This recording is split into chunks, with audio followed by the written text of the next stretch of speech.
The title speaks for itself. In today's video, I'm gonna share with you the journey of how I prepared myself to leave my 9 to 6 full-time job. Let's dive straight into today's video. Let's go.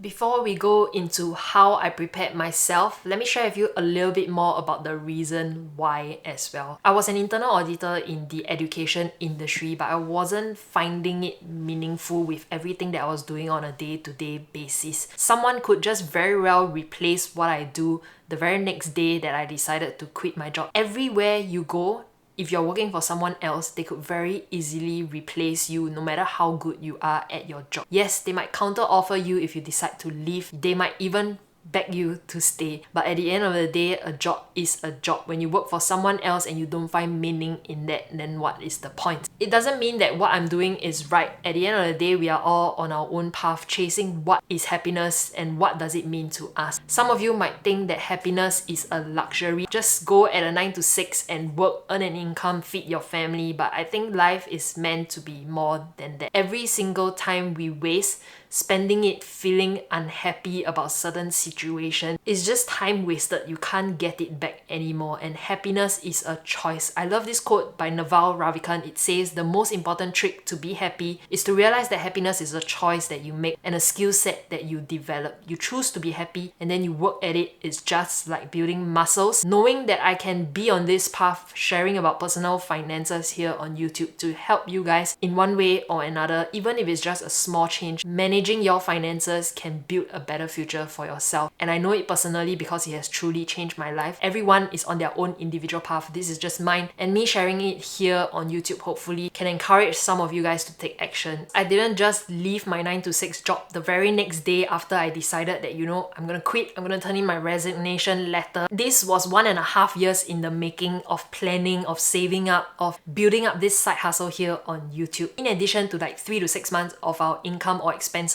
that should be kept for emergency funds, I saved up another 30,000 in this pot of fund cash where I can draw down on during the time when things go bad, I don't earn an income, etc. That was what this 30,000 was for. So this amount of money set aside gave me a sense of security, or rather peace at night, to be able to go to bed, that I don't have to figure out how to make ends meet for the next 2 years at least. If you know, you watch my money diaries back then when I was in Singapore, I do not spend a lot. Per meal, we could get things for like $5 or $6. Of course, it doesn't take into consideration all of this that I'm currently doing, living abroad in Jeju Island, that kind of thing. This $30,000 wasn't for that. The only reason why I'm able to do what I do now is because of the side hustle income that comes in from doing YouTube. And YouTube is not an overnight success. Many hours and nights, early mornings have been spent into doing YouTube videos. Of course, nobody put a gun to my head to say that, you know, do YouTube videos, earn an income for it. Of course, that wasn't the case. YouTube to me was something that was very interesting to know that I can put out content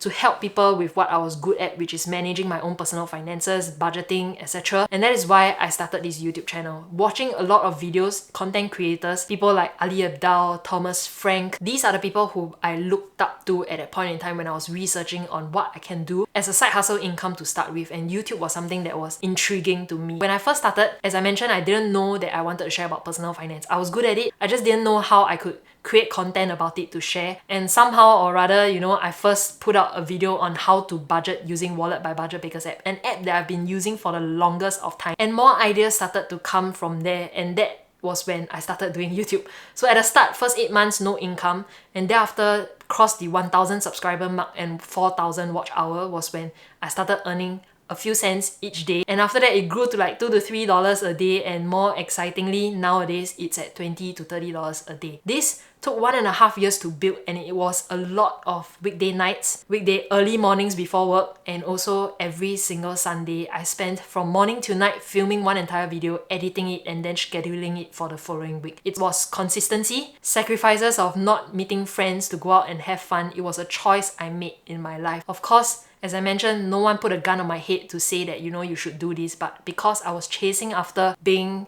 able to find something that I enjoy doing that would still be able to give me an income. And this was how I managed to quit my 9 to 6 job. Finding a side hustle that you can do, that you enjoy doing and will continue consistently doing, was something that was really magical. If you ask a lot of content creators out there, or people who ask the question is, how do you find your niche? How do you know that this is something that you want to share? Honestly, I don't know. It's just trying to throw as much darts out there and hopefully one of it will hit the bullseye. Before doing personal finance content, for those of you who do not know, I do share that I have tried doing vlogs content because I enjoyed consuming them, but it doesn't mean that I enjoyed producing them. Most of the time when you see the Jeju vlogs that I have right here, it took a lot of effort behind it, and I do have a few more coming up on the channel for those of you who really wanted to watch it. How much I spend in a day living here in South Korea. I think that's interesting for me to watch, but producing it is a little bit harder, especially for someone who doesn't go out as often to have fun, etc. I try to find things to do, things that I really love. I want to share with you guys along the way as well. All in all, this is how I prepared myself to leave my 9 to 6 job. Also, one caveat is that I'm very much prepared for myself to go back to an office job if things don't work out well. So if, let's say down the road, what projects that I'm working on currently right now, it doesn't turn out to be something that can be monetized or rather earns me an income, or the YouTube channel subsequently I lose subscribers and I don't earn anything anymore, I am very willing to go back to a 9 to 6 job. Or even if I can't get a next office job, I don't mind doing odd jobs as well, because back then, since 16 or 17 years old, I have been doing odd jobs, and little did you know, in my uni days I was actually driving Grab as well. So this is something that I've never shared before, but I do have a video coming up talking about all the side hustles that I've done since I was at the age of 16 years old. That will be coming up on the channel. I hope you'll find interesting. I managed to dig out quite a bit of stuff from my past and how I was earning an income during my schooling days. So this is the video talking about how I prepared myself to leave my 9 to 6 job. At the end of the day, don't do things irrationally. Always have a plan. I believe that when you fail to plan, you plan to fail. So always have a plan, and you know, plans can change, yes, but have a rough idea of how you want to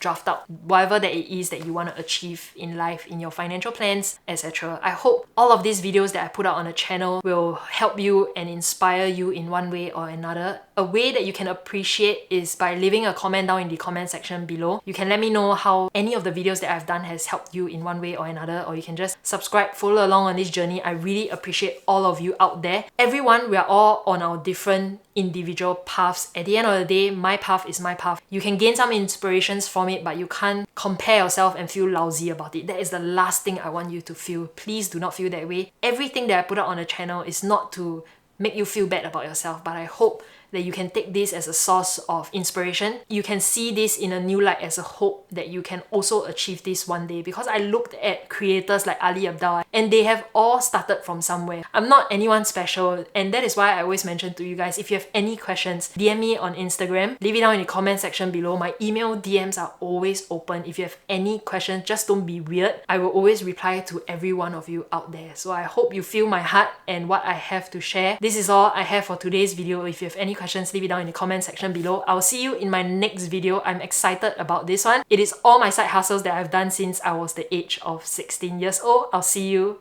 then. Have a great week ahead, and I'll see you in my next one. Bye bye.